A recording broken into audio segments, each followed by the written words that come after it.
পেছনের সারিকে কে খাওয়াবে? যাকে তারা বিশ্বাস করেনি তাকে তারা কিভাবে ডাকবে? আর যার কথা তারা শোনেনি তাকে তারা কিভাবে বিশ্বাস করবে? এবং কেউ যদি তাদের সামনে প্রচার না করে তাহলে তারা কিভাবে শুনবে? আর প্রেরিত না হলে তারা কিভাবে প্রচার করবে? রোমান্স 10:14-15।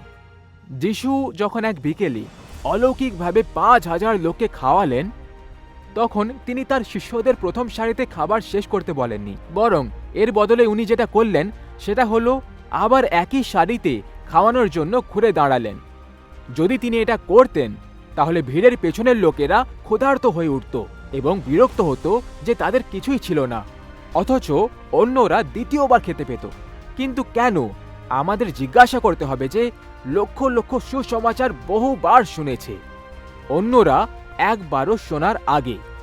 সুসমাচারের বার্তা অ্যাক্সেস করার ক্ষেত্রে আজ একটি বিশাল ভারসাম্যতাহীন রয়েছে।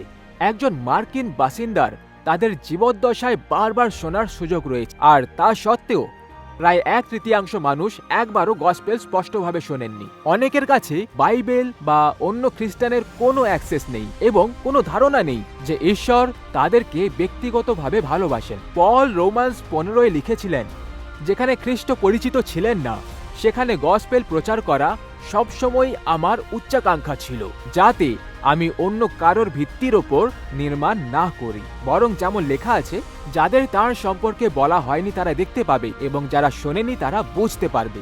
রোমান্স 15:20-22।